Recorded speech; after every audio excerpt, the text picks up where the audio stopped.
I'm Major Smith, 28, and I rose through the ranks on discipline, quiet competence, and service. For years, I covered my father's emergencies, showed up when no one else did, and kept the peace.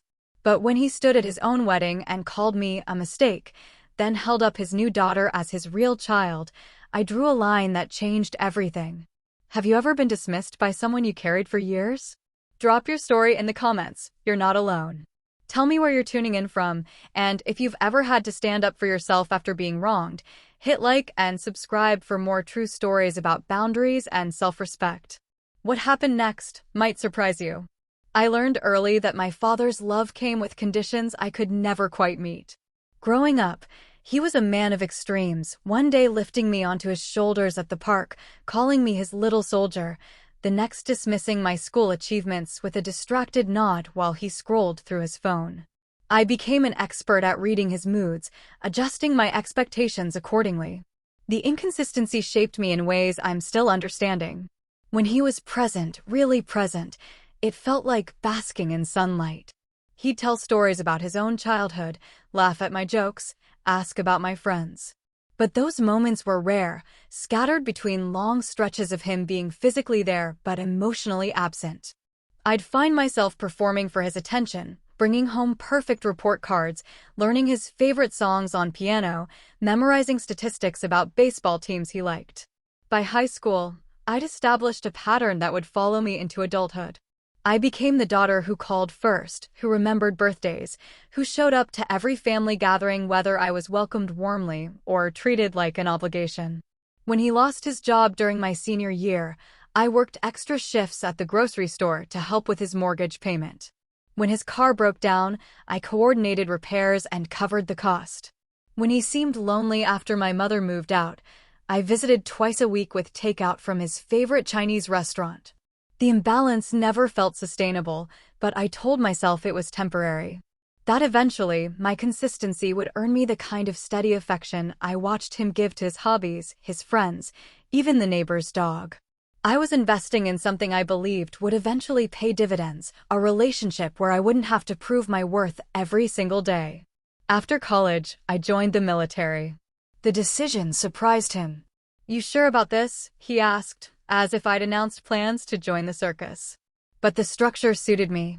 The clear expectations, the merit-based advancement, the knowledge that respect was earned through competence and reliability, it was everything my relationship with him wasn't. My commanding officers valued my strategic thinking and calm under pressure. My colleagues started calling me General half-jokingly, then with genuine respect as I advanced through the ranks. In the military, I discovered what it felt like to belong somewhere based on what I contributed rather than who I was related to. My opinions mattered in briefings. My leadership was sought during difficult operations. When I received commendations, they were based on measurable achievements, not someone's fluctuating mood or current priorities. Still, I maintained the careful dance with my father. I called him from deployment. I sent money when he mentioned struggling with bills. I took leave to attend his birthday dinner, where he introduced me to his friends as my daughter, the one in the army, as if my military career was a minor hobby rather than a decade of dedicated service. The irony wasn't lost on me.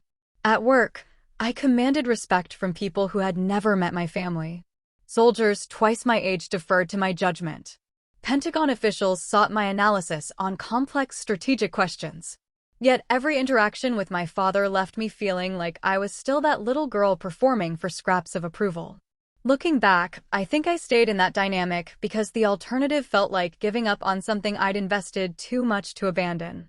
Every birthday call, every emergency loan, every time I bit my tongue when he forgot an important detail about my life, it all felt like building towards some eventual recognition.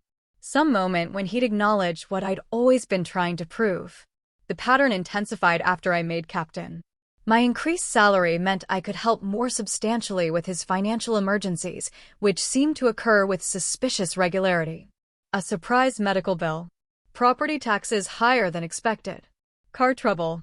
Each request came with reminders of family obligation, how much he'd sacrificed raising me, how children should support their aging parents.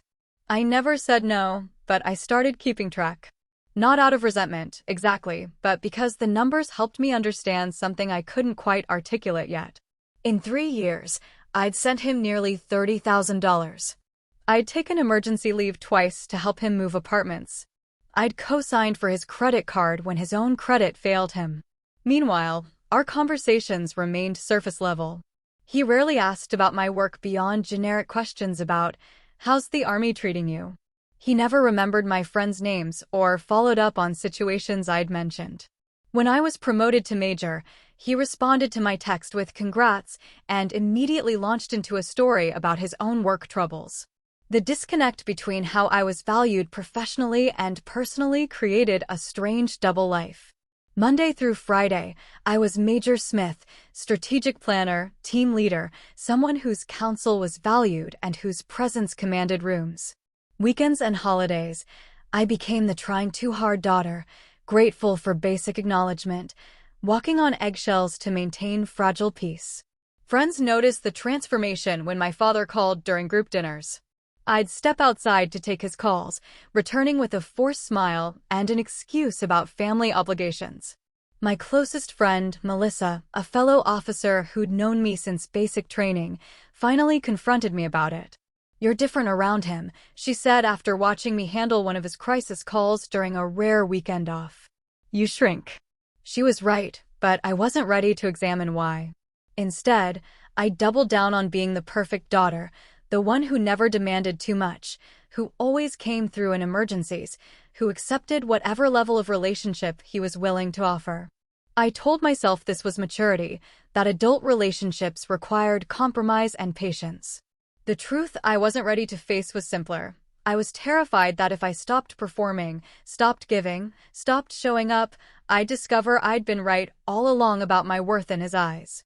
The shift began subtly, the way most betrayals do. My father met Linda at a community center volunteer event. She was organizing a charity drive. He was there fulfilling court-ordered community service for unpaid parking tickets I'd eventually help him resolve. Within months, she became a constant presence in his conversations. "Linda thinks I should eat more vegetables," he'd say during our weekly calls. "Linda found this great deal on car insurance. Linda says I'm too generous with money." That last comment stung because I knew he meant the money I'd been providing for his emergencies. Linda had 2 children from her previous marriage, Jessica, 16, and Michael, 12. My father spoke about them with an enthusiasm I recognized, but had rarely experienced directed at me. Jessica was brilliant at math, just like her mother. Michael was a natural athlete, gonna be a star. He attended Jessica's Honor Society induction and Michael's soccer games, events he documented extensively on the Facebook account Linda had helped him create. I started noticing changes during family gatherings. My father would arrive with stories about the kids, Jessica's acceptance to advanced placement courses, Michael's winning goal in some tournament. When relatives asked about me, he'd offer brief updates. "She's still in the army. Doing well, I guess." Then he'd pivot back to Jessica's science fair project or Michael's batting average. The rewriting of history was more subtle. During my aunt's birthday dinner, he referred to Linda's family as our chance to do things right this time. When his old friend mentioned remembering me as a child, my father smiled tightly and said, "Different era, different priorities." As if my childhood had been some unfortunate first draft he was now revising. Financial requests became more frequent and less apologetic. He needed money for Jessica's tutoring, Michael's equipment, Linda's car repairs. When I hesitated before agreeing to cover Jessica's SAT prep course, he reminded me that family takes care of family, apparently missing the irony that Jessica wasn't technically family yet. The most painful changes were the smallest ones. He stopped remembering details about my military service, confusing my deployment locations, forgetting my promotion dates, introducing me to Linda's friends as my daughter in the service, as if the specific branch or my rank were irrelevant details. Meanwhile, he could recite Jessica's GPA to the 3rd decimal place and knew the exact statistics from Michael's last 3 games. Linda's influence became increasingly obvious. She had strong opinions about moving forward and focusing on the future. During one particularly uncomfortable dinner at their shared apartment, she explained her philosophy: Some people get stuck dwelling on old relationships and past mistakes. We believe in creating new traditions, building something fresh. The apartment itself reflected this philosophy. Photos of Jessica and Michael lined the mantel. Their artwork covered the refrigerator. School calendars and sports schedules dominated the kitchen bulletin board. My military commendations, which had previously held prominent placement in his living room, were nowhere to be seen. When I asked about them, he said they were somewhere safe and changed the subject to Michael's upcoming baseball season. Linda nodded approvingly, as if acknowledging my achievements would somehow contaminate their fresh start. Extended family began treating me differently too. At my cousin's wedding, my uncle asked if I'd heard about my father's new family. The phrasing stung, as if Linda's children had replaced rather than joined whatever family structure had existed before. When I clarified that I was still his daughter, my uncle looked embarrassed and quickly changed the subject. The pattern intensified when they announced their engagement. My father called to share the news, but spent more time discussing Linda's children's excitement than acknowledging the significant step he was taking. Jessica wants to help plan the wedding, he said. She's got great taste, just like her mother. And Michael's already asking if he can wear a tux instead of a regular suit. When I congratulated him and asked about wedding details, he was vague. Small ceremony, just close family and friends. Linda's handling most of the arrangements. I assumed I'd receive an official invitation, but weeks passed without one. When I finally asked directly, he seemed surprised I'd expected formal communication. Of course you're invited, he said, as if I'd asked an absurd question. It's next month at Linda's church. I'll text you the details. The text arrived 2 days before the wedding, location, time, and a note that said, casual dress, no gifts necessary. No mention of my role in the ceremony, no request for help with arrangements, no acknowledgement that this event would fundamentally change our family structure. I should have recognized the warning signs, but I was still operating under old assumptions about family loyalty and unconditional connection. I bought a modest dress, arranged leave from my current assignment, and showed up expecting to witness my father's happiness while maintaining my usual position on the periphery of his attention. Instead, I walked into a carefully orchestrated humiliation that would finally teach me exactly where I stood in his hierarchy of priorities. The church was smaller than I'd expected, filled with Linda's extended family and their mutual friends from the volunteer organization. Jessica and Michael sat in the front row, dressed formally and beaming. I took a seat in the back, recognizing almost no one. The ceremony itself was standard, but during the reception, my father stood to address the gathered crowd. That's when everything changed forever. The reception was held in the church fellowship hall, decorated with Linda's careful attention to detail. White and gold streamers, professional photographs of the happy couple, tables arranged to encourage mingling. I sat with distant relatives I barely knew, making polite conversation about my military career while watching Jessica and Michael hold court at the head table. Linda looked radiant in her ivory dress, and my father seemed genuinely happy in a way I hadn't seen in years. During dinner, he was animated, telling stories, laughing loudly at Linda's jokes, posing for photographs with her children. I found myself studying him, trying to remember the last time I'd seen him this engaged and present. The speeches began after dessert. Linda's sister spoke about their childhood bond. Her ex-husband, maintaining cordial relations for the children's sake, offered kind words about my father's dedication to Jessica and Michael. Several friends shared anecdotes about the couple's courtship and their excitement about the future. Then my father stood, champagne glass in hand, smiling broadly at the assembled crowd. He thanked everyone for attending, praised Linda's children for welcoming him into their lives, and spoke eloquently about second chances and new beginnings. The room was warm and attentive, genuinely happy for the couple. Then his tone shifted slightly. He became more serious, his voice taking on the weight of important announcements.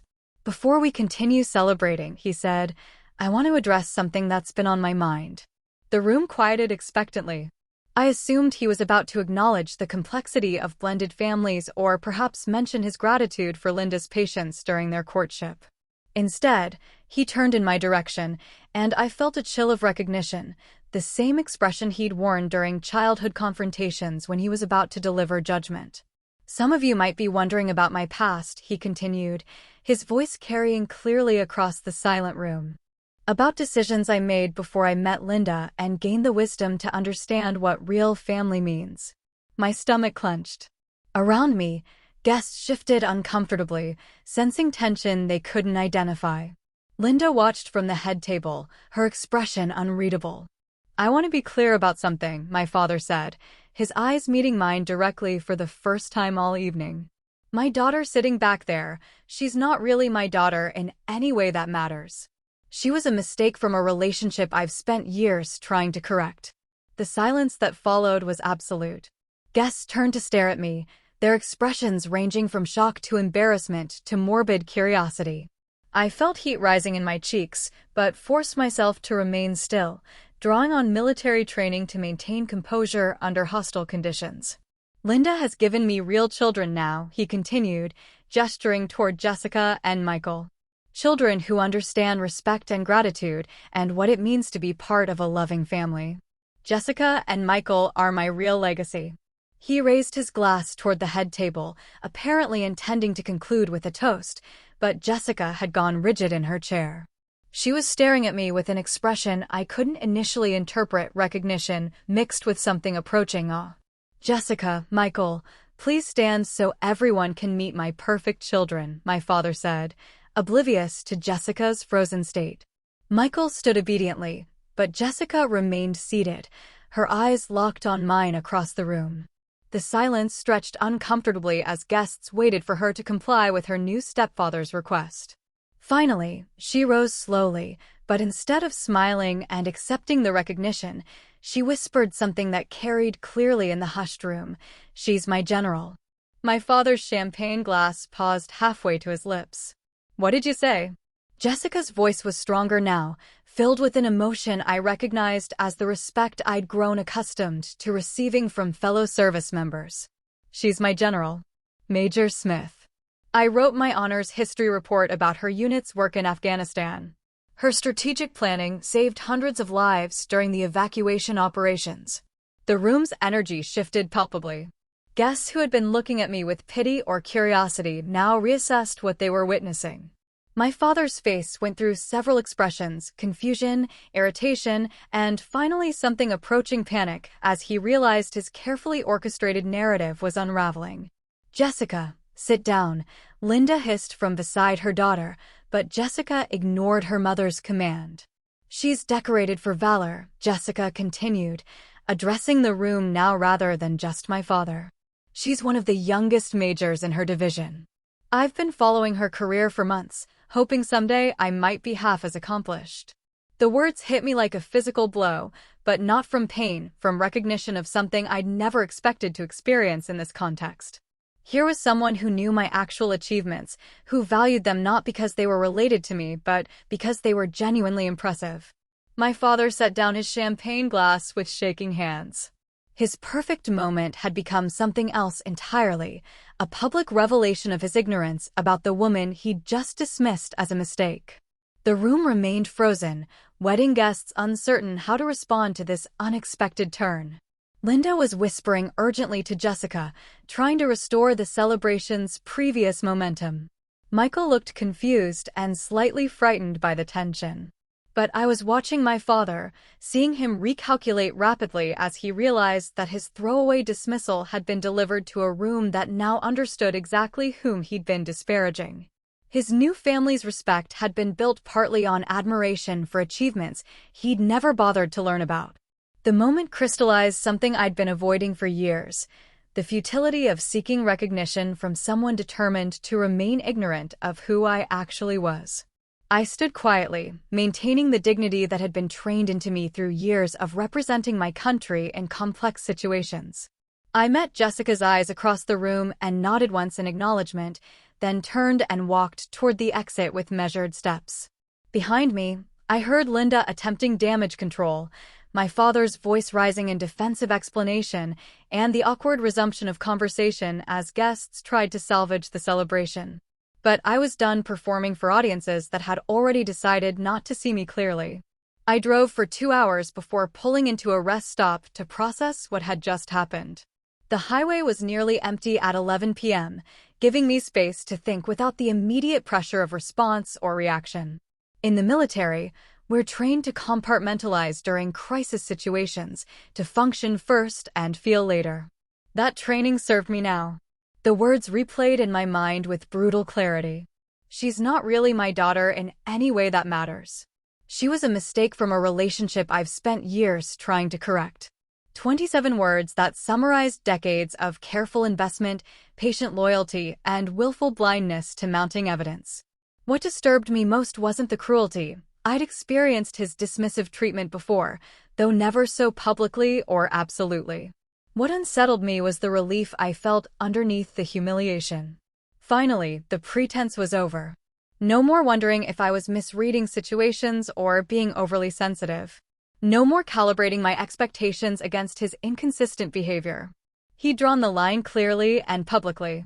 I called Melissa from the parking lot. She was stationed in Virginia now, but kept late hours reviewing intelligence reports. She answered on the second ring. "How was the wedding?" she asked, then immediately caught my tone. "What happened?" I gave her the facts without editorial commentary, the way I'd brief a superior officer on a mission that hadn't gone according to plan. She listened without interruption until I finished. "Jesus Christ," she said finally. "Are you okay?" "I think so. I think I'm more okay than I should be." That's shock. And probably relief. You've been carrying this relationship like a 100-pound pack for years. Someone just cut the straps. Melissa understood military metaphors, but more importantly, she'd observed my family dynamics during the years we'd served together. She'd watched me take calls during field exercises, coordinate financial help during our brief leaves, maintain diplomatic relations with someone who gave minimal effort in return. "The stepdaughter knew who you were," she said. "That's something." That's the strangest part. This 16-year-old has done more research on my career than my own father ever did. She knew details about operations he's never asked about. Because she was genuinely interested. She wasn't looking for reasons to diminish what you've accomplished. We talked for another hour while I sat in my rental car watching occasional trucks pass on the interstate. Melissa helped me articulate something I'd been sensing but couldn't name. The relationship had been unsustainable not because I wasn't trying hard enough, but because it required me to accept a fundamentally diminished version of myself. The drive home gave me more time to think. I reviewed the years of emergency loans, crisis management, careful attention to his needs and preferences. Not because the investment had been wasted, but because I needed to understand what I'd actually been purchasing with all that effort. I'd bought the illusion of family connection. The privilege of remaining in orbit around someone whose attention I craved but could never quite capture. The hope that consistency might eventually earn me the kind of unconditional acceptance I'd watched him offer to hobbies, friends, and eventually Linda's children. But I'd never bought genuine relationship because that required mutual investment from someone who had categorized me as a mistake from the beginning. By the time I reached my apartment on base, I'd made several decisions. First, no more financial support. The emergency loans, bill payments, and casual gifts had been transactions in a market that didn't actually exist. He'd been taking payment for goods he never intended to deliver. Second, no more emotional availability on demand. The twice-weekly calls, the visits during leave, the careful attention to his problems and priorities, all of it had been my attempt to prove worthiness to someone who'd predetermined my value. Third, no more performing at family events for audiences that had already decided not to see me clearly. The graduations, birthday dinners, holiday gatherings where I managed his moods and tried to maintain peace, those days were finished. The decisions felt simultaneously liberating and terrifying. I was cutting ties to the only family relationship I'd ever known, even if that relationship had been largely one-sided. But I was also choosing to stop investing energy in something that would never yield the returns I'd been hoping for. Monday morning, I returned to work with unusual focus.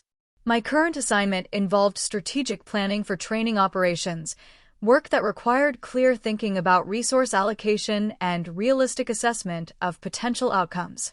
The parallels to my personal life weren't lost on me.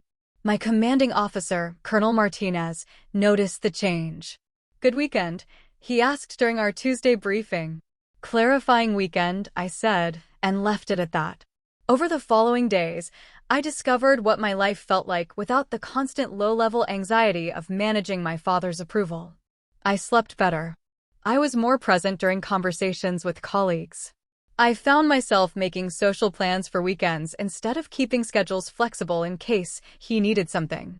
The first test came Thursday when he called. I let it go to voicemail, then listened to his message. Confusion about why I'd left the wedding early, concern that I might be upset about something, and a request to call him back to discuss whatever misunderstanding had occurred.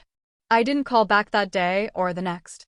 For the first time in my adult life, I wasn't immediately available to manage his emotional needs or provide reassurance about his behavior.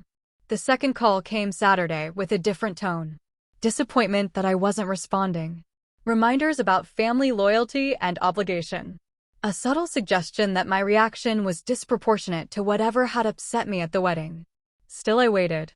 Not out of revenge or manipulation, but because I needed time to determine what, if anything, I wanted to say. The third call arrived Sunday evening, and this time I answered.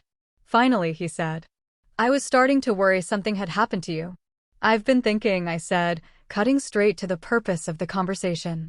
Military training had taught me the efficiency of direct communication, and I saw no reason to waste time on pleasantries. Good. I was hoping we could clear up whatever happened at the wedding. "Linda thinks maybe you misunderstood something I said during my speech." The immediate deflection wasn't surprising, but his assumption that I'd misunderstood rather than heard him clearly revealed everything I needed to know about how he'd processed the evening. "I understood perfectly," I said. "You called me a mistake and said I wasn't your daughter in any way that matters. You introduced Linda's children as your real legacy. I don't think there's much room for misinterpretation there." Silence stretched across the phone line. In the background, I could hear a television playing, some sports broadcast he'd been watching when I called. "Look, I might have phrased things awkwardly," he said finally. "It was an emotional day, and I was trying to make Linda's kids feel welcome. You know how complicated blended families can be." "I know exactly how complicated they can be. What I'm learning is how simple they become when one parent decides some children matter and others don't. That's not fair. I've always treated you well." The statement was so disconnected from reality that I almost laughed. Instead, I found myself drawing on the same calm I used during difficult briefings with volatile personnel. "You've treated me like a convenience," I said. "Someone who shows up when you need money or emotional support, then disappears when you want to focus on what really matters to you. That worked when I was willing to accept scraps of attention, but I'm not anymore. I don't know what's gotten into you, but this attitude needs to stop. Family doesn't abandon family over hurt feelings." "You're absolutely right," I said. "Family doesn't abandon family. So I'm confused about why you've spent the last 2 years systematically erasing me from your life, culminating in public announcement that I was a mistake you've been trying to correct." Another long pause. When he spoke again, his voice carried the edge of irritation I'd learned to navigate carefully throughout childhood. "I think you're being dramatic. And ungrateful. Do you have any idea how many fathers wouldn't have maintained a relationship after divorce? How many wouldn't have stayed involved? Staying involved usually means knowing basic information about your child's life. When's the last time you asked about my work? My friends? My interests outside of how they might benefit you? I ask about your job all the time. You ask, how's the army treating you? Like it's a hobby I picked up in college. You've never asked about my responsibilities, my achievements, or my career goals. Meanwhile, you can recite Jessica's GPA and Michael's batting average from memory. That's different. They live with us. They're part of our daily lives. They're part of your daily life because you chose to make them priorities. You chose to attend their events, learn about their interests, invest in their futures. You've had the same opportunities with me for 28 years. I could hear him shifting in his chair, the television volume decreasing as he focused on the conversation. "What do you want from me?" he asked finally. The question hung in the air like a challenge. What did I want? For years, I'd wanted recognition, appreciation, the kind of steady affection I watched him offer to others. I'd wanted him to be proud of my accomplishments, interested in my thoughts, willing to invest the same energy in our relationship that I'd been providing unilaterally. But sitting in my apartment, looking at the military commendations on my wall and thinking about the respect I commanded in professional settings, I realized I didn't want those things from him anymore. Not because I'd stopped caring, but because I'd finally understood they weren't actually available. Nothing, I said, and meant it completely. I don't want anything from you anymore. Don't be ridiculous. Of course you want something. Everyone wants something. I wanted a father who was interested in who I actually am rather than disappointed that I'm not someone else. I wanted mutual respect and genuine connection. I wanted to matter to you the way Linda's children matter. But I've figured out that wanting those things from you is like expecting water from a stone. So what are you saying? You're cutting me off? Over something I said at my own wedding. I'm saying I'm done pretending this is a relationship when it's actually been a one-person performance. I'm done providing financial and emotional support to someone who considers me a mistake he's trying to correct. And I'm done showing up to family events where my presence is tolerated rather than welcomed. The conversation continued for another 20 minutes, but the essential points had been established. He alternated between defensive explanations, attempts at manipulation, and genuine confusion that I was changing the terms of engagement. Linda's voice appeared in the background at one point, offering strategic suggestions I couldn't quite hear. When I finally ended the call, I felt the same clarity I experienced after completing difficult mission briefings. The objective had been accomplished: clear communication of new boundaries and realistic assessment of what relationship, if any, remained possible. Over the following weeks, he tried various approaches to restore the previous dynamic. Angry voicemails about family loyalty, guilt-laden messages about aging parents and obligations to support elderly relatives, financial emergencies that had previously prompted immediate assistance. I responded to none of them. Not out of cruelty, but because engaging would signal willingness to resume patterns that had never served anyone's genuine interests. The consequences of his wedding speech began manifesting in ways he hadn't anticipated. Extended family members who'd witnessed his public dismissal started treating him with subtle disapproval. His new in-laws, who'd heard Jessica's recognition of my achievements, asked uncomfortable questions about his relationship with his accomplished daughter. But those consequences were his to manage. I was learning to invest my energy in relationships that operated on principles of mutual respect and genuine interest, the kind of connections I'd discovered were possible outside the family that had never quite figured out how to value what I offered. 6 weeks after the wedding, I received an unexpected email from Jessica. The subject line read, "Thank you for your service," and I initially assumed it was a school assignment about military personnel. Instead, it was a carefully crafted message that revealed she'd been researching my career far more extensively than I'd realized. She knew details about the Afghanistan evacuation operations that had earned me a Bronze Star. She'd read articles about my unit's innovative approach to strategic planning under crisis conditions. She'd even found interviews I'd given for military publications about leadership in high-stress situations. "I hope it's okay that I'm contacting you directly," she wrote. "I wanted to apologize for what happened at the wedding. I also wanted you to know that your work has influenced my decision to apply for West Point. I've been studying military strategy because of articles I read about your operations." The email was sophisticated, respectful, and demonstrated genuine understanding of concepts that my own father had never bothered to learn. A 16-year-old had taken more interest in my professional achievements than the man who'd raised me. I responded carefully, acknowledging her apology while focusing on her academic interests. We began exchanging emails about military history, strategic theory, and her preparation for academy applications. She was brilliant, analytical, curious, and driven in ways that reminded me of my younger self. The correspondence revealed details about her home situation that explained her wedding reaction. Linda had been pressuring my father to completely sever ties with his past, framing continued connection with me as disloyalty to their new family unit. Jessica had witnessed arguments about financial support I'd provided, with Linda characterizing my help as manipulation rather than genuine assistance. "She doesn't understand that you were actually helping," Jessica wrote in one email. She thinks you were trying to control him by making him dependent on your money. But I've seen the bills you paid and the problems you solved. You were just being a good daughter to someone who didn't appreciate it. Her perspective offered validation I hadn't expected to receive from anyone in that family system. More importantly, it helped me understand that my father's treatment of me hadn't occurred in a vacuum. It had been encouraged and reinforced by someone who saw my presence as an obstacle to her vision of their future. Meanwhile, the consequences of cutting off financial support began manifesting in his daily life. Without my emergency assistance, he struggled with unexpected expenses that had previously been my responsibility to resolve. His credit card debt accumulated without my periodic payments to bring balances down to manageable levels. I learned about his difficulties not from him. He'd stopped calling after our confrontational conversation, but from worried relatives who assumed I knew about his problems. My aunt called to ask if I'd heard about his car repossession. A cousin mentioned seeing him at the food bank. Each time, I felt a familiar pull toward intervention. Years of conditioning made me want to solve his problems, restore stability, resume my role as the daughter who fixed whatever went wrong. But I forced myself to remember the wedding speech and his explicit rejection of our relationship.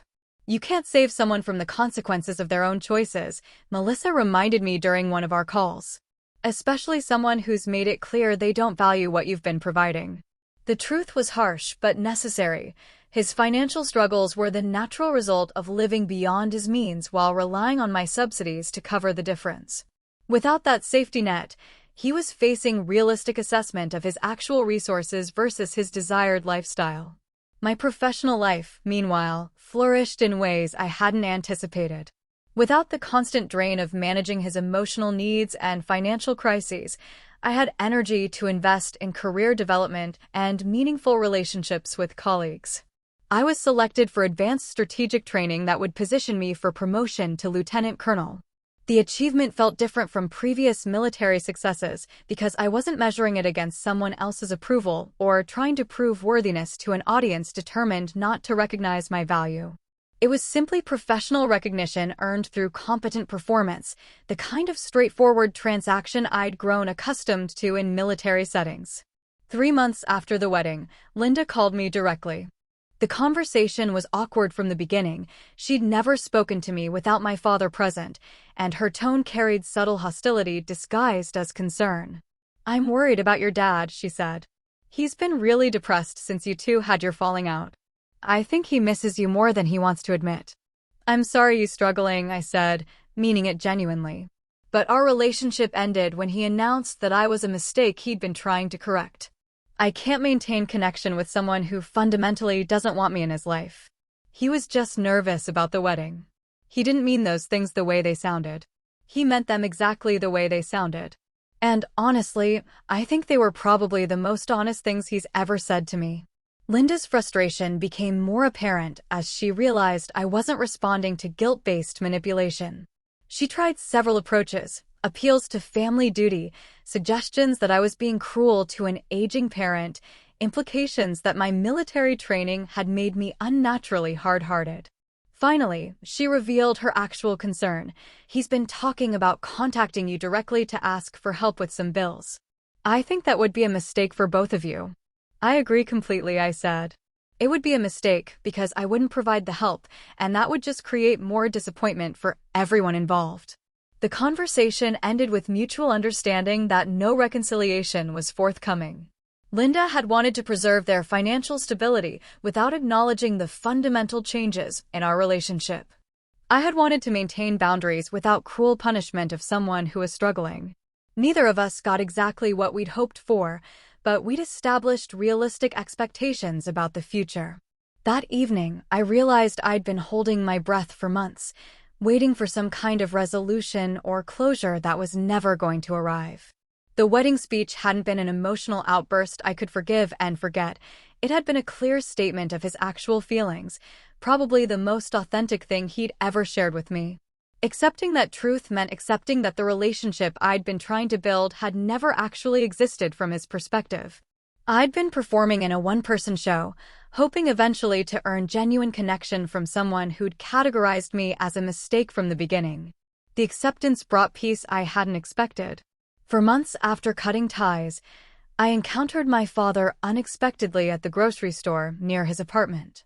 I was visiting the area for a work conference and had stopped to buy coffee before driving back to base. He was in the produce section, looking older and more tired than I'd remembered. For a moment, we stared at each other across a display of apples, both uncertain how to navigate this unplanned interaction. He looked like he wanted to approach, then seemed to reconsider. I felt no immediate urge to initiate conversation, but also no hostility, just the neutral acknowledgement you might give a former acquaintance. Finally, he walked over, his movements careful and deliberate. "Hello," he said simply. "Hello," I replied, maintaining the same neutral tone. "You look well. The military's treating you good."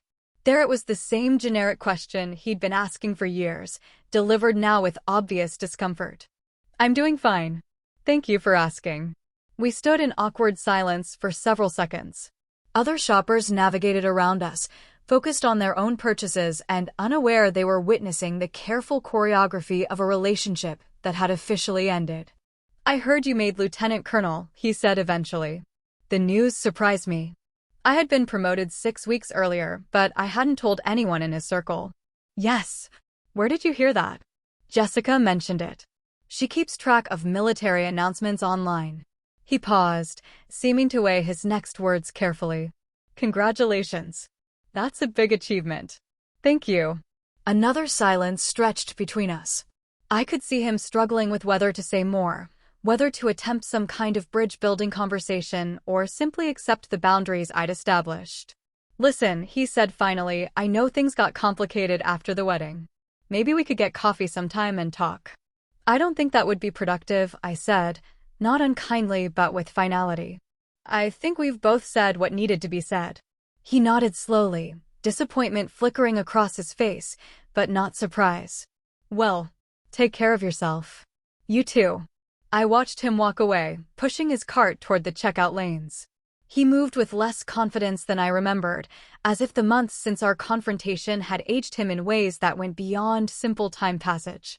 The encounter left me feeling neither vindicated nor regretful. It simply confirmed that we'd both accepted the new reality. Whatever relationship we'd had was finished, and neither of us was interested in pretending otherwise. That evening, I called Jessica to thank her for tracking my promotion. Our email correspondence had continued steadily, evolving into something resembling mentorship as she prepared for her West Point application. "I hope it was okay that I told him," she said when I mentioned the grocery store meeting. He seemed really proud when I showed him the announcement, but also kind of sad. "It's fine. Public information should be public." "How are things at home?" "Tense. Mom's been pushing him to completely stop talking about you, but he brings you up sometimes when she's not around. I think he's starting to understand what he lost." I doubted he truly understood, but I appreciated Jessica's optimistic interpretation. More importantly, I was grateful for her continued respect and interest in my career, which provided connection to that family without requiring reconciliation with my father. "Have you heard anything about your West Point application?" "Not yet, but my interviews went well. I told them about studying your strategic planning methods and how military leadership appeals to me. I think it helped that I could discuss specific examples rather than just general interest." Her preparation impressed me constantly. She'd researched not just military history but contemporary strategic theory, current operational challenges, and leadership principles I'd taken years to fully understand. She approached the academy application with the same systematic thoroughness I used for major military operations. 6 weeks later, she called with acceptance news. "I got in," she said, her voice mixing excitement with nervous energy. "I start basic training in June." "That's outstanding." "You've earned it completely." "I wanted to ask you something," she said after we'd discussed her preparation timeline. "Would you be willing to write me a reference letter for advanced placement in strategic studies?" "I know it's asking a lot since we're not technically related." "We're not technically related, but you've been more interested in my career than most people who share my DNA." I'd be honored to write the letter. The irony wasn't lost on either of us. My father's stepdaughter was benefiting from the military expertise he'd never bothered to learn about or value. She was building her future partly on admiration for achievements he dismissed as irrelevant to his own priorities. Writing her recommendation letter became an unexpectedly meaningful exercise. For the first time, someone was asking me to formally document my professional accomplishments not for my own advancement, but to help someone else succeed. Jessica's questions about leadership challenges and strategic thinking forced me to articulate aspects of my career I'd rarely examined consciously. "You've been a role model for me since I learned about your work," she wrote in a thank you email after I submitted the letter. "I hope someday I can have the kind of impact you've had on military operations and strategic planning." Her words carried weight that my father's approval never could have, because they were based on genuine understanding of what I'd actually accomplished rather than familial obligation or performative pride. Meanwhile, reports about my father's situation continued filtering through extended family. His financial difficulties had worsened without my periodic assistance. Linda's frustration with his inability to manage money independently had created tension in their marriage. He'd been forced to take a part-time job to supplement his Social Security income. None of this information came from him directly. He'd maintained complete silence since our grocery store encounter. But relatives continued assuming I knew about his problems and would eventually intervene to restore stability. "He's too proud to ask for help," my aunt explained during a phone call. "But I think he's hoping you'll reach out. He made it clear that I'm not his daughter in any way that matters," I reminded her. "I'm respecting his wishes by staying out of his life." That was just talk. He didn't mean it. He meant it enough to say it publicly at his wedding. I think we should take him at his word. These conversations with relatives became a pattern, well-meaning family members trying to facilitate reconciliation while misunderstanding the fundamental nature of what had broken between us.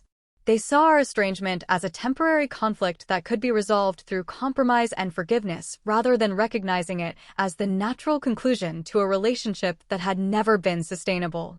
My career continued advancing in ways that felt increasingly natural rather than exceptional. The strategic training program led to assignment as a senior planning officer for complex international operations.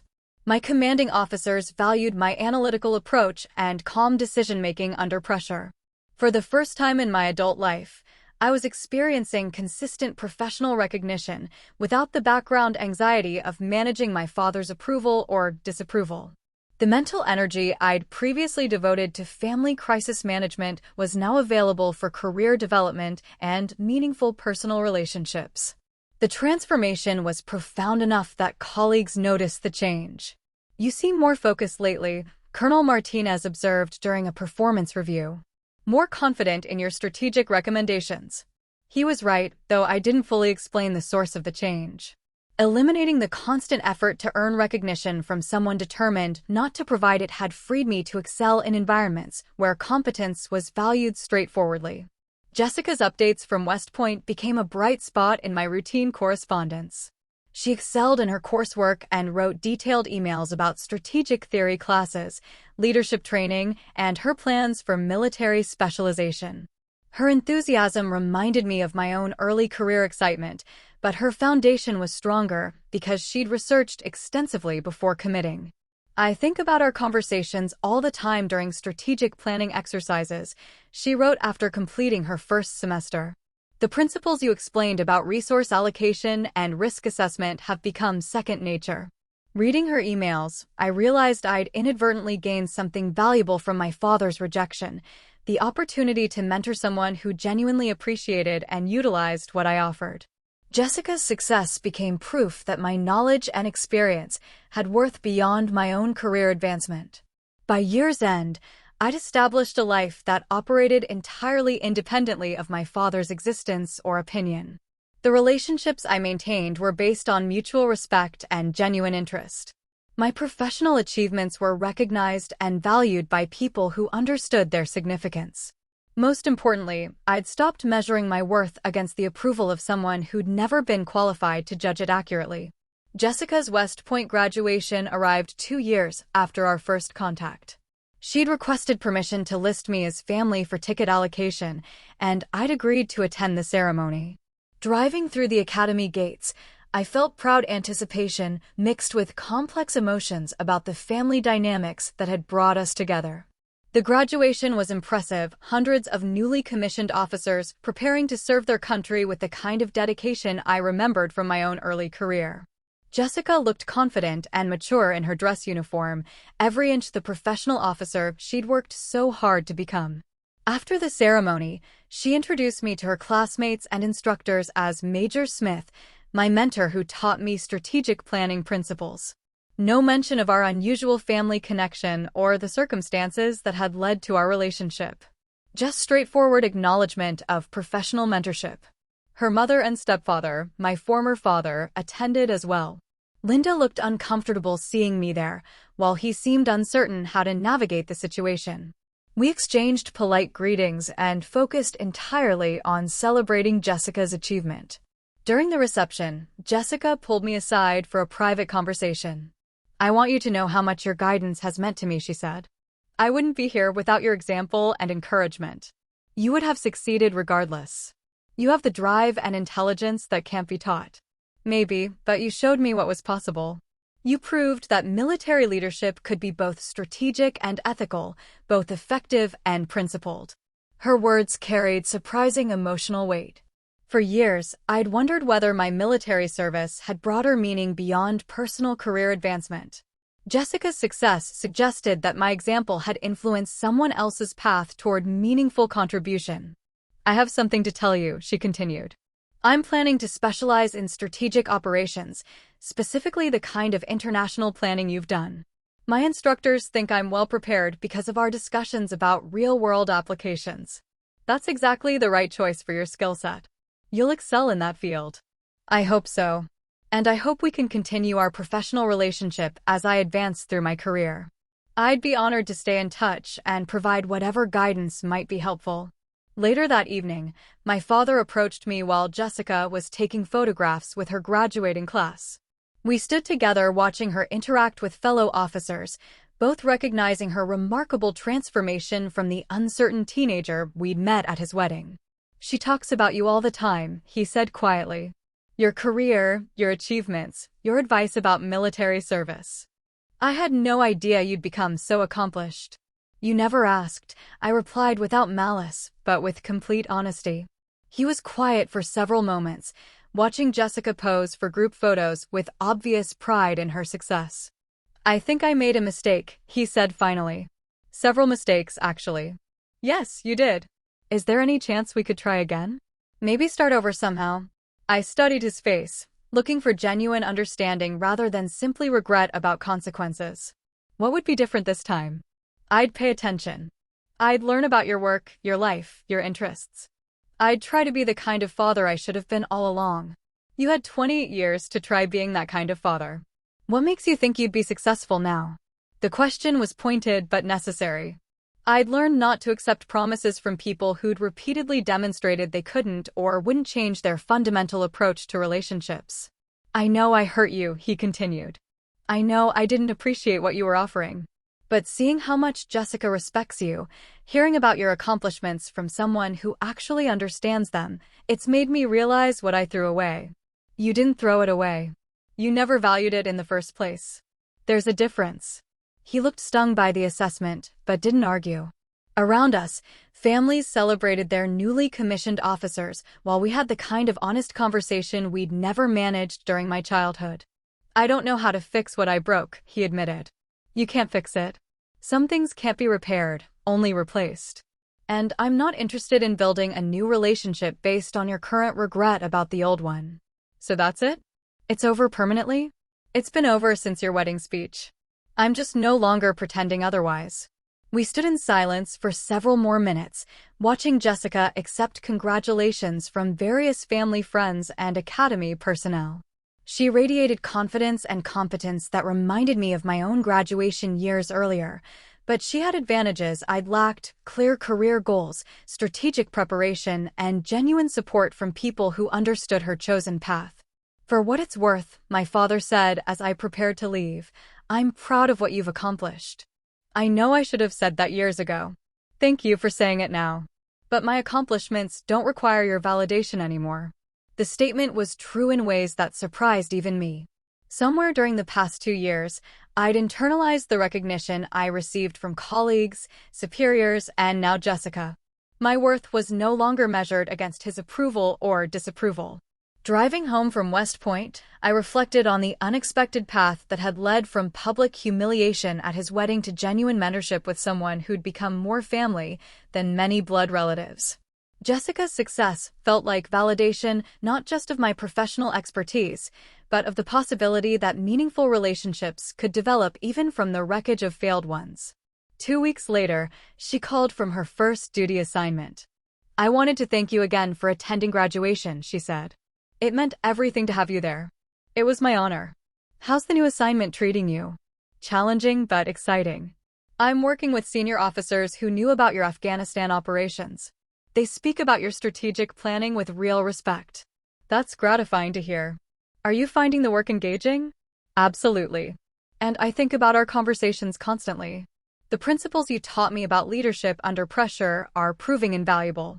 Her enthusiasm reminded me why I'd chosen military service originally, the opportunity to contribute to something larger than personal advancement while developing expertise that could benefit others. Through Jessica, I was experiencing that contribution in ways I'd never anticipated. "I have a favor to ask," she continued. "My commanding officer suggested I apply for an advanced strategic planning program next year. Would you be willing to provide another reference letter?" "Of course. Send me the details, and I'll submit whatever documentation they require." "Thank you. I know it's a lot to ask since we're not actually related. We may not be related by blood, but we're connected by shared commitment to professional excellence and ethical service.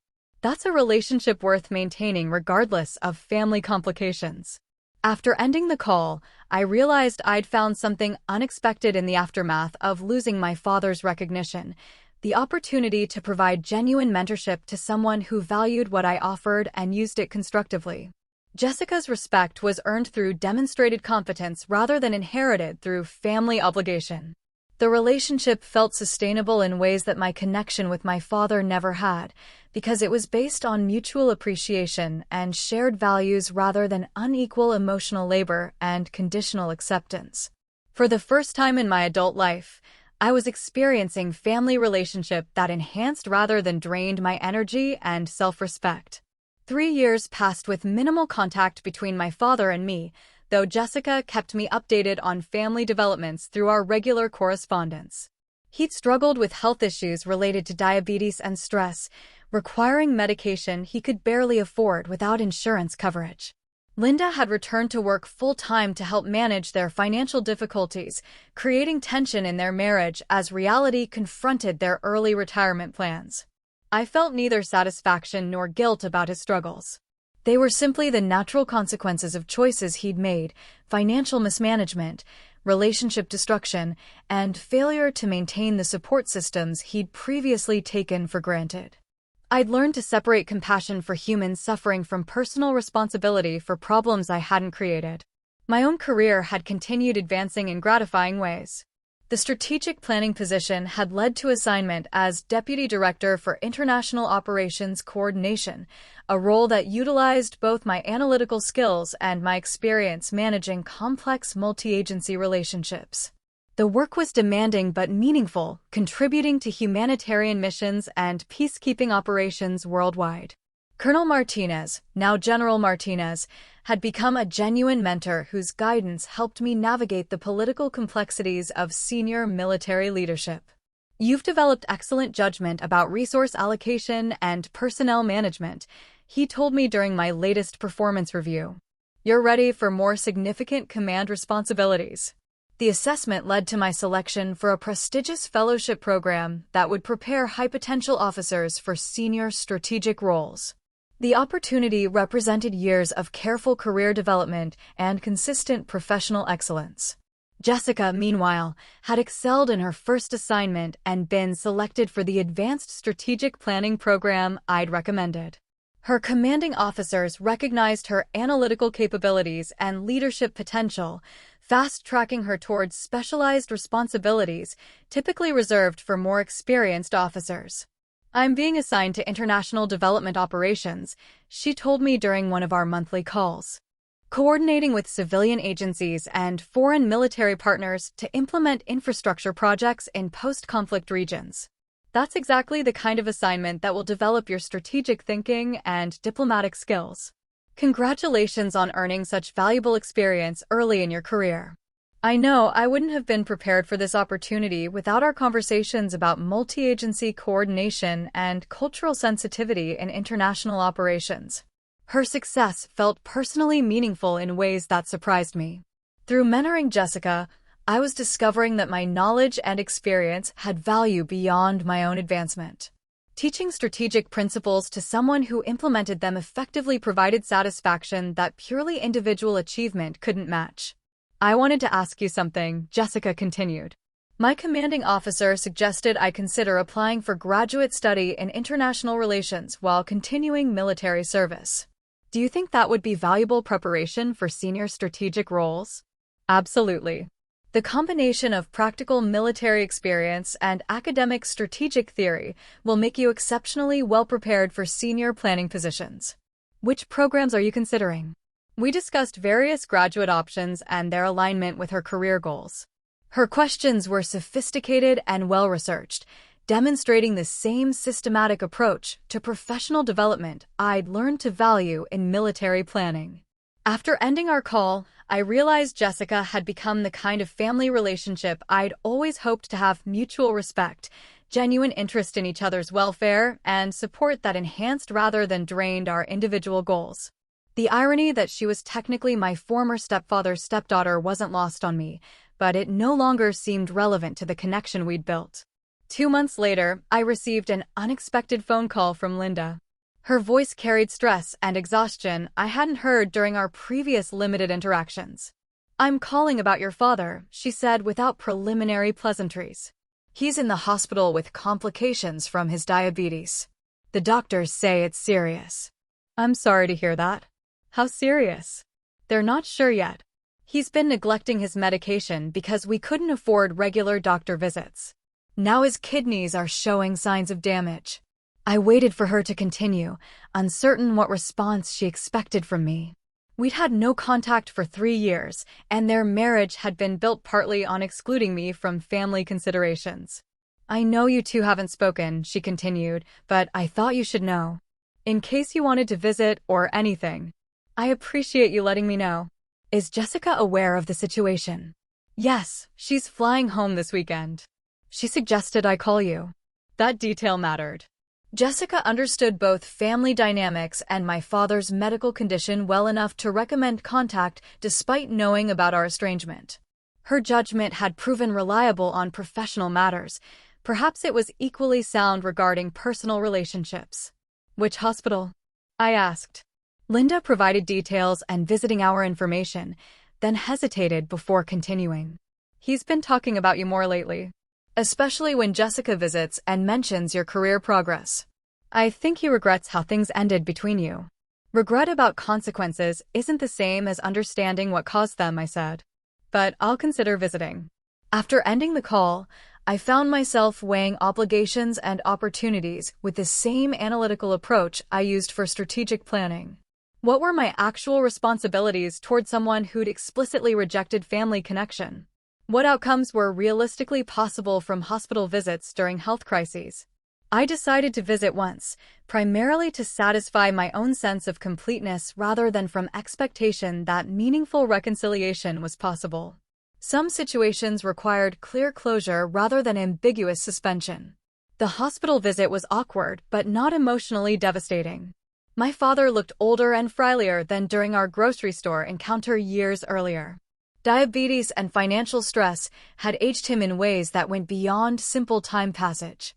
"I wasn't sure you'd come," he said when I entered his room. I wasn't sure either. Jessica thought it might be important. We talked carefully for 30 minutes about neutral topics: his treatment plan, my work assignments, Jessica's recent achievements. Neither of us attempted to address our fundamental relationship issues or rehash past grievances. "I'm glad you're doing well professionally," he said as I prepared to leave. "Jessica tells me you're being considered for significant promotions." The military has been good to me. It's an environment where competence is valued consistently. He caught the implicit contrast, but didn't respond defensively. I hope you continue advancing. You've earned whatever recognition you receive. Thank you for saying that. I mean it. I should have said it years ago. The acknowledgement was genuine, but insufficient to rebuild relationship foundations that had never been solid. We'd both changed too much, and in incompatible directions, for simple apologies to bridge the accumulated damage. I visited twice more during his week-long hospitalization, maintaining the same careful politeness we'd established during the first encounter. Linda seemed grateful for my presence, though she didn't push for deeper reconciliation.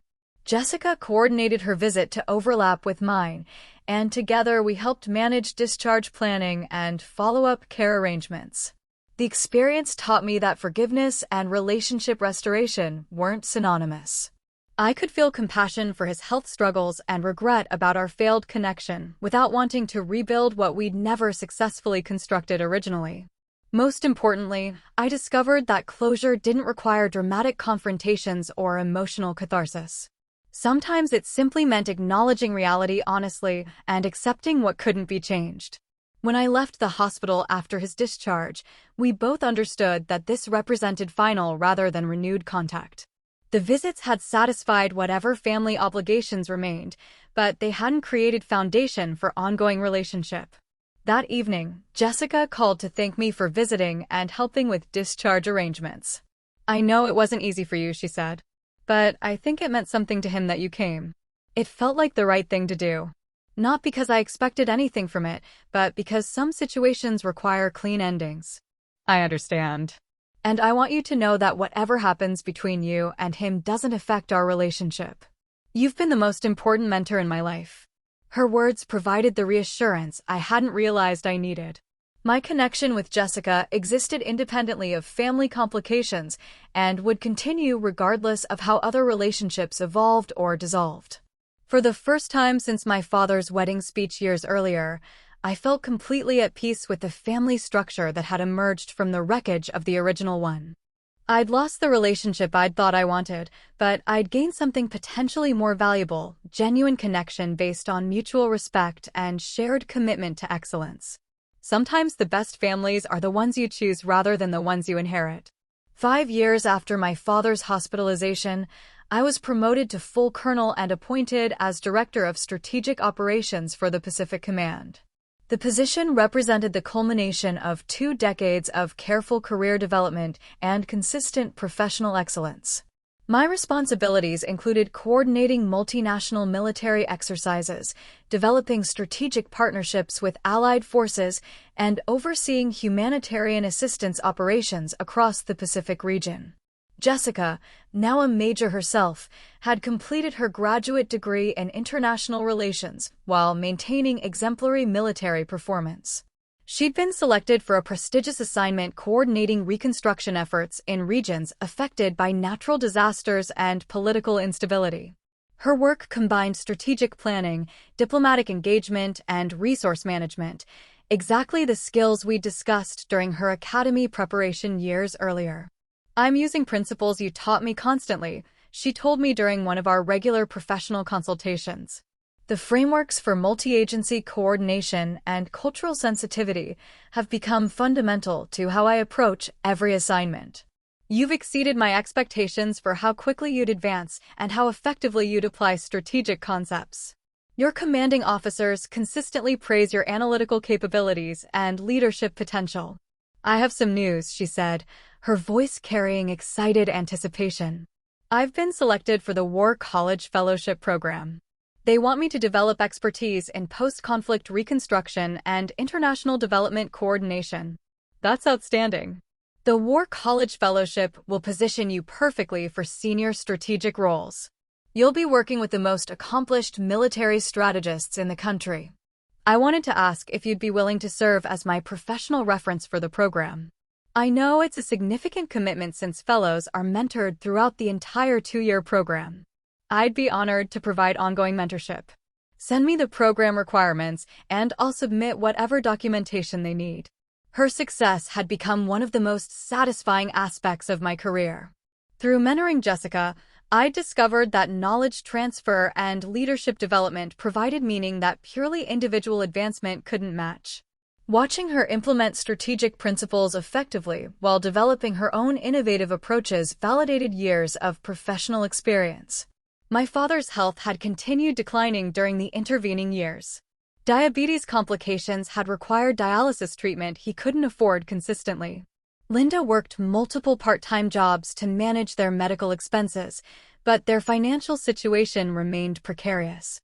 Extended family members occasionally updated me about his condition, though I maintained the boundaries established during his hospitalization. Jessica visited him regularly and shared general updates about his welfare during our conversations, though we both understood that reconciliation wasn't realistic. Too much damage had accumulated, and too much time had passed for simple medical sympathy to rebuild relationship foundations that had never been stable. He asks about your career sometimes, Jessica mentioned during one call.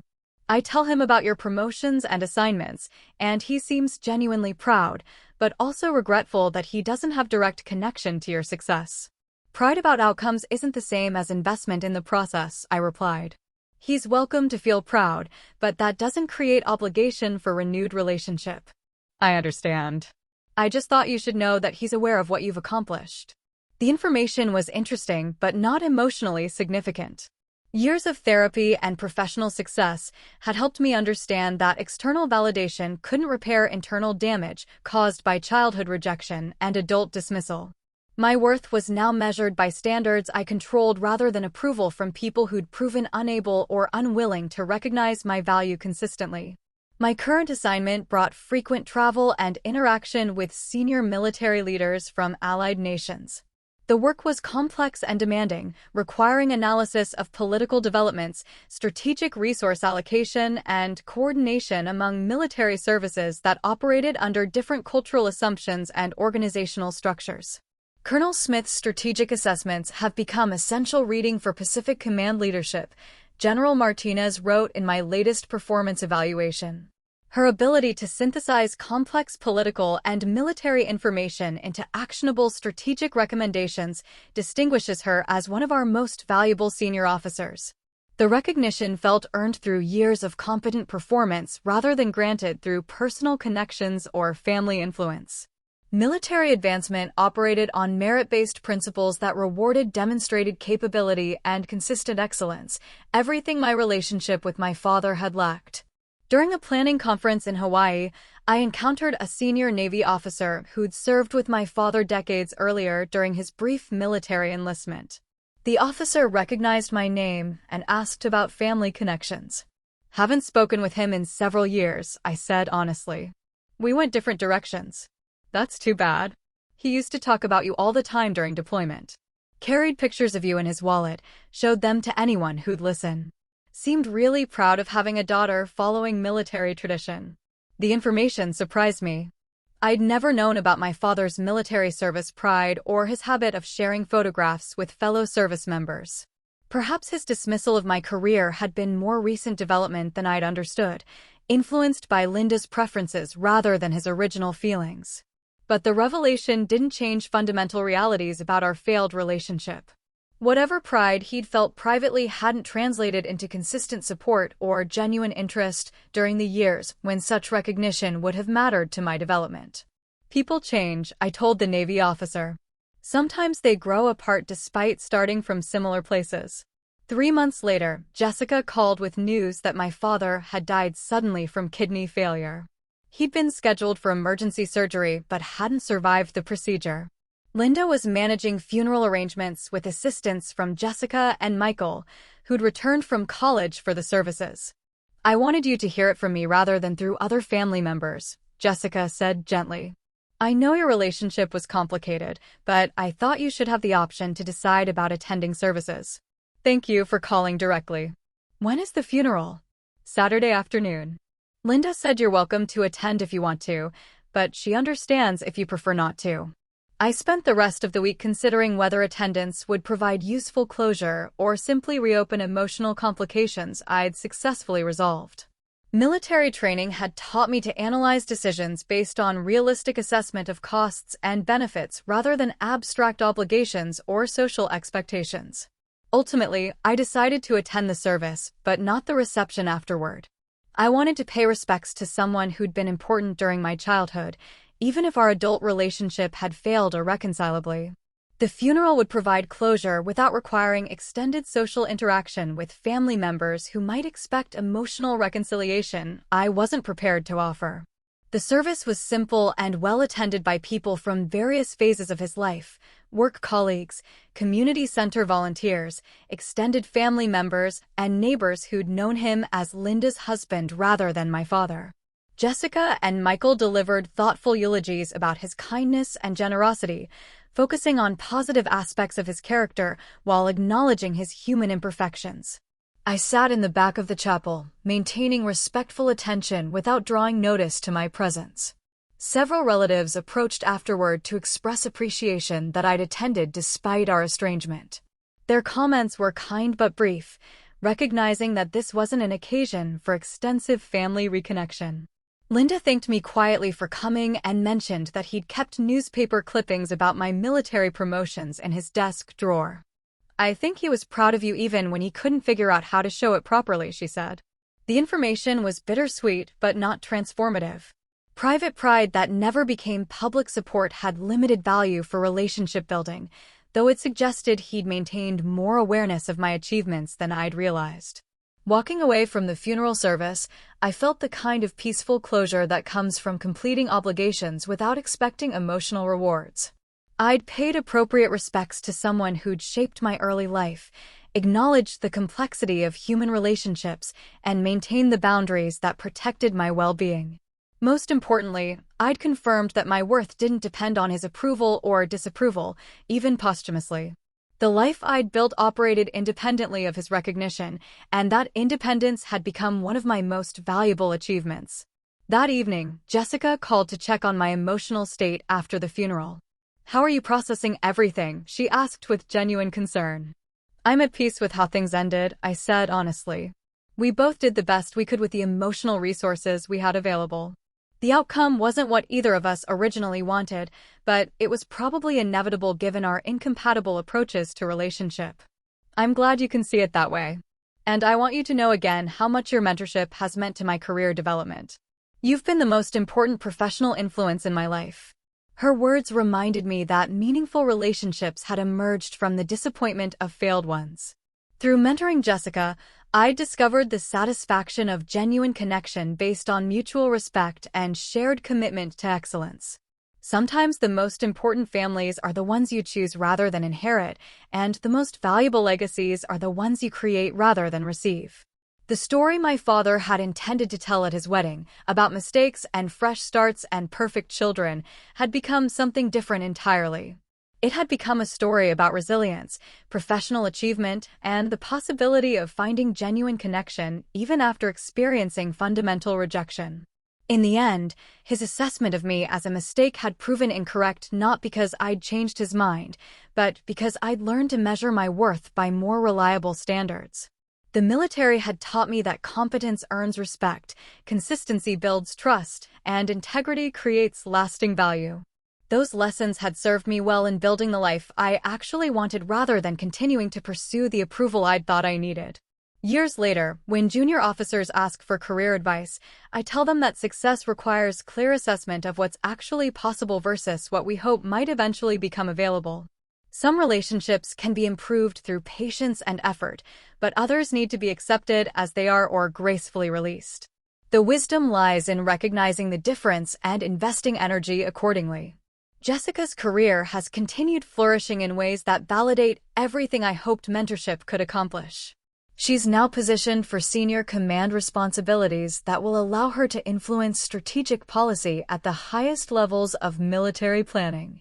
When she asks for guidance about complex professional decisions, I remember the 16-year-old girl who recognized my achievements when my own father couldn't be bothered to learn about them. Her respect was earned through demonstrated competence rather than inherited through family obligation, and that foundation has proven strong enough to build meaningful relationships upon. Sometimes the best revenge against those who underestimate you is simply becoming everything they said you couldn't be, then sharing that success with people who genuinely appreciate what you've accomplished. I never needed to prove my worth to my father. I only needed to stop expecting him to recognize what was already there. And that's how I stopped being the mistake my father announced at his wedding and became the person who set the terms of my own life. Have you ever had to walk away from someone who refused to see your worth? Did setting boundaries bring you peace, or did it cost you more than you expected? Share your thoughts in the comments. I'd love to hear your story. And if you've ever had to reclaim your respect, hit that like button, subscribe, and stick around for more true stories about standing tall when others try to tear you down.